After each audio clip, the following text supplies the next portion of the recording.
باب 238 رياض الصالحين درس ان فضل كو يوتغول ان في برال المملوك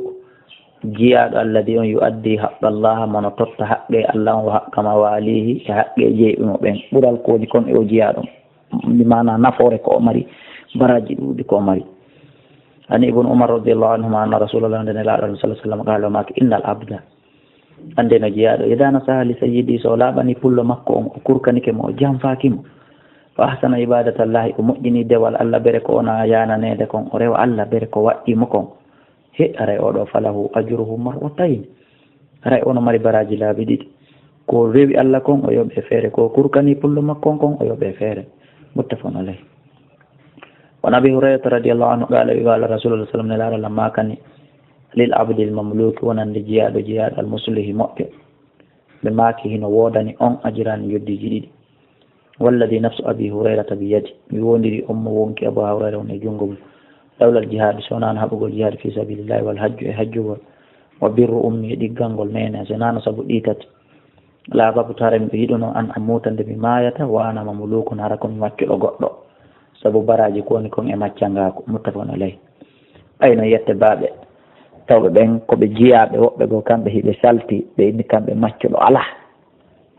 alqur'ana aya alqur'ana o montaki no windi ɗon hani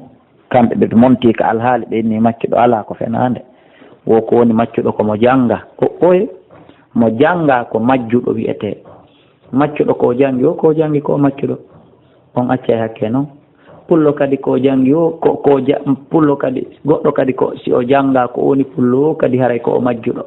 ko angal gandal waɗi goɗɗo majjuɗo famike ka. وعن ابي موسى الاشعري رضي الله عنه قال رسول الله صلى الله عليه وسلم المملوك جياد الذي يوسن وندو مؤيند عبادة ربي دي والكون ريود جوم ماكو ويؤدي وتتكدي الى سيدي حفاظ كل مكون الذي عليه الذي ان حقيجي عليه وندي هوري ماكو من الحق مرده حقيجي والنصيحه لا بانغول مريد والطاعه له ادفتغول والطاعه ادفتغول law harayno wodani on jiyaɗo ɗon ajirani joddi jiɗiɗi rawahu Bukhari. wano ƴettama makko qala rasulullah sallallahu alaihi wasallam maaki salasatun yimɓe tato lahum no wodani ɓe ajirani joddi jiɗiɗi duubul rajulun gorko min ahlil kitabe jeyaɗo yimɓe defte o gomɗina defte jippiɗe ɗen e maɓɓe amana o gomɗina bi nabiyihi annabajo makko on o gomɗina mo o jokka mo ha on maaya wa amana bi muhammadin yilto o gomɗina muhammad kadi o wuura ha muhammadu tawa mo hono Salman al-Farisi en Abdullah ibn Salam en masalan wal abdu e jiyaɗo al-mamluku jeyaɗo ida adda so totti haqqallahi haqqe Allah wa haqqa mawali e haqqe pulle makko wa rajulun e neɗɗo kanata law latanomo amatun korɗo fa addabaha o ne'amo fa asana ta'dibaha o moƴƴina nedini ogol mo ngol o allamaha o jannamo fa asana o moƴƴina ta'limiha jannugol mo summa ataga refti o rinɗinamo fatazawwajaha o yilto o jomba mo